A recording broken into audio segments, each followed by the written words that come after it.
Ya, Assalamualaikum warahmatullahi wabarakatuh. Bertemu kembali dalam kegiatan belajar kita hari ini. Hari ini kita akan belajar tentang pembelajaran yang keempat, subtema yang ke-1 ya, pada tema yang ke-8 mengenai bumiku. Sebelum kita mulai, marilah kita sama-sama berdoa dengan membacakan surat Al-Fatihah dan doa belajar. Berdoa, dimulai.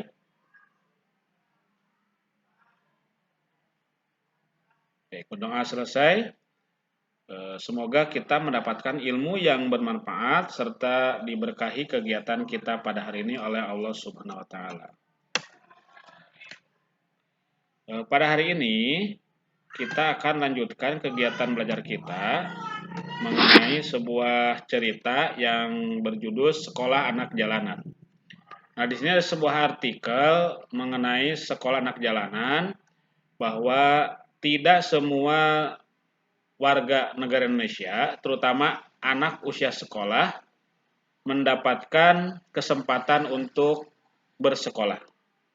Banyak sekali anak jalanan yang ada di lingkungan kota besar khususnya, mereka susah untuk mendapatkan kesempatan mendapatkan pendidikan. Nah, siapa itu? Mereka adalah anak-anak yang melakoni profesinya sebagai pengamen, pemulung, hingga menjadi orang yang menyemir sepatu. Nah, mereka sebenarnya tidak ingin seperti itu. Mereka menginginkan hidup seperti anak-anak pada umumnya. Jadi mereka menginginkan bersekolah, mereka menginginkan mendapatkan perhatian dari orang tua. Namun, kesempatan itu mereka tidak dapatkan. Nah, di luar dari kebiasaan-kebiasaan mereka, sehari-hari yang mengamen, memulung, dan menyemir sepatu, tetapi mereka juga ternyata memiliki kesempatan untuk bersekolah, yaitu di sekolah anak jalanan, yaitu salah satu lembaga sosial yang khusus untuk memberikan pendidikan kepada anak jalanan dan anak kurang mampu. Itu Yayasan Himata. Ya. Di sini anak jalanan mendapatkan pendidikan secara cuma-cuma, secara gratis, tidak perlu mengeluarkan biaya. Mungkin saat ini pun pemerintah sudah mencanangkan pendidikan gratis bagi siswa yang ada di sekolah dasar dan menengah ya. Namun seperti itu, kegiatan-kegiatan ini perlu digalakkan. Di tengah masyarakat saat ini susah mendapatkan pendidikan yang layak. Mau pendidikan yang layak tapi memiliki biaya yang mahal ya. PKBM Himata ini hampir serupa dengan sekolah formal. Tidak hanya dari seragam, jam belajar pun hampir sama dengan sekolah formal kebanyakan dan berlangsung selama 5 hari dalam 1 minggu. Nah, ternyata karena mereka itu bukan sekolah formal, guru yang memberikan pengajaran kepada mereka pun itu kebanyakan dari sukarelawan, ya, sukarelawan dan tidak mendapatkan pendapatan yang memang tinggi. Karena sukarelawan tetap mendapatkan bayaran tidak lebih dari 300.000. Angka 300.000 dalam 1 bulan itu jauh dari kata sejahtera. Namun, bayaran bukanlah tujuan utama mereka mendapatkan kesempatan untuk menjadi pengajar. Contohnya adalah Muhammad Anwar. Ia mengaku mau menjadi pengajar selama lebih dari 10 tahun karena tuntunan hati nurani untuk memberikan ilmu yang dia miliki kepada anak bangsa.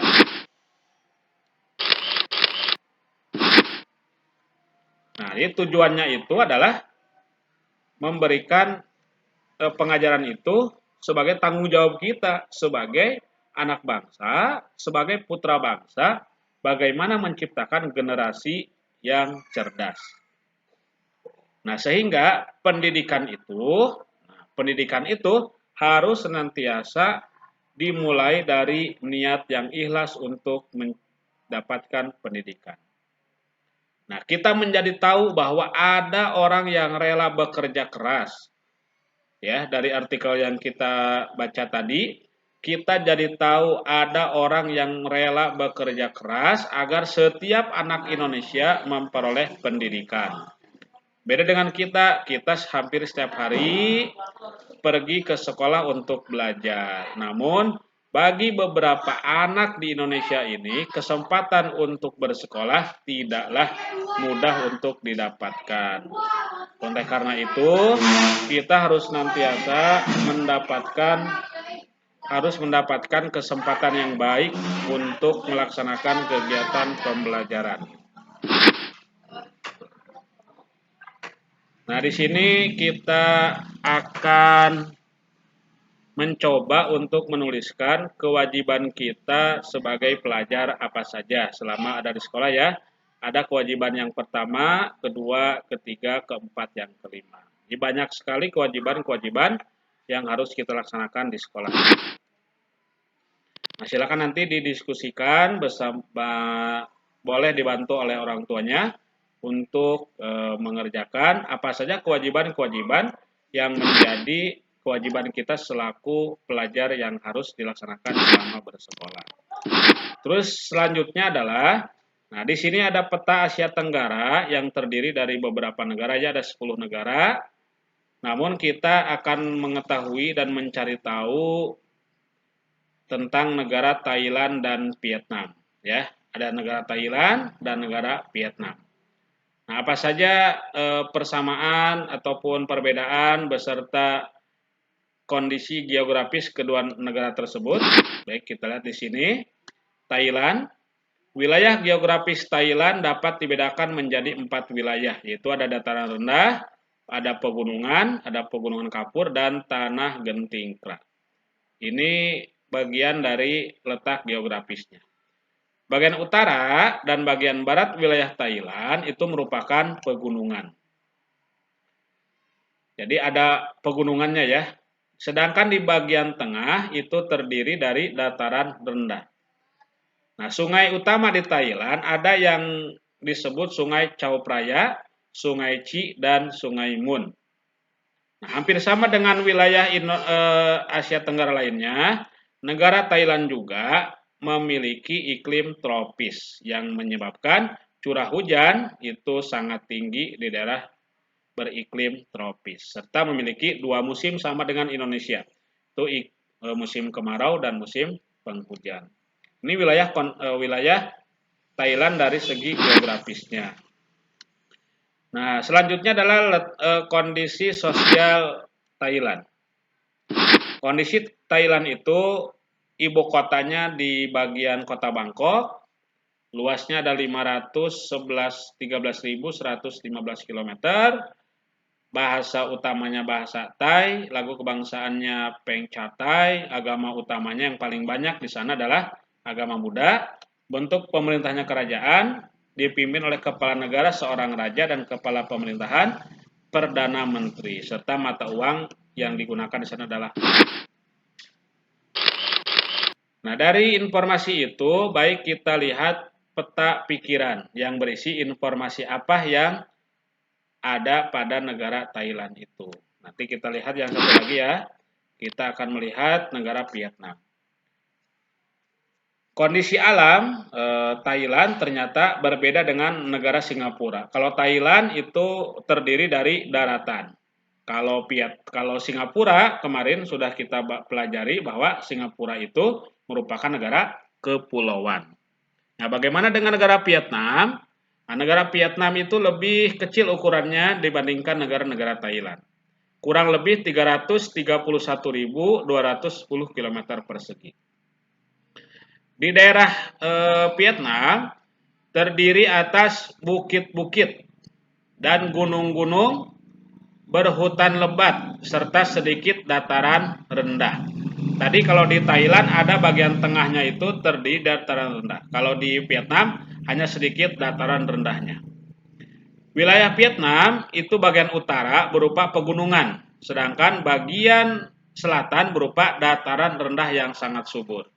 Kenapa? Karena di daerah selatan ini dilalui oleh sungai utama itu Sungai Mekong dan Sungai Sangka. Di Vietnam juga ada gunung yang masih ada sampai saat ini seperti Gunung Ngoclin dan Gunung Chuyangsin ya. Ini dari segi geografis wilayah Vietnam. Bagaimana dari segi sosialnya, sosial pemerintahannya? Vietnam negara yang beribu kota di kota Hanoi. Agama utamanya agama Buddha, ini agama paling besar, disusul oleh Kristen dan agama Tao. Bentuk pemerintahannya adalah Republik Sosialis. Kepala negaranya presiden, sedangkan kepala pemerintahannya Perdana Menteri. Jadi ada yang sama ya, ada yang sama antara Thailand dan Vietnam.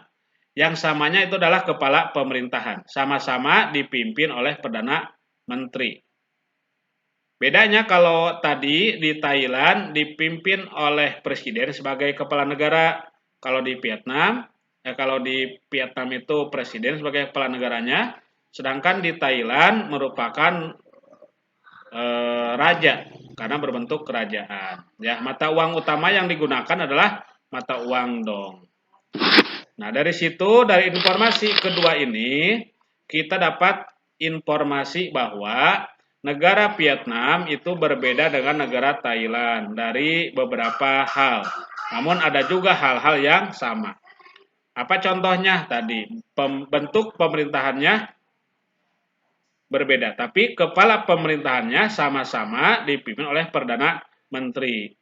Terus juga sama-sama memiliki pegunungan dan dilalui oleh Sungai Mekong sebagai sungai utama yang ada di kedua negara ya. Baik, itu saja materinya. Nanti kita bagian terakhir adalah membandingkan kondisi alam Thailand dan Vietnam. Silahkan di rumah oleh anak-anak dan dibantu sama orang tuanya, carilah persamaan dan perbedaan antara Thailand dan Vietnam.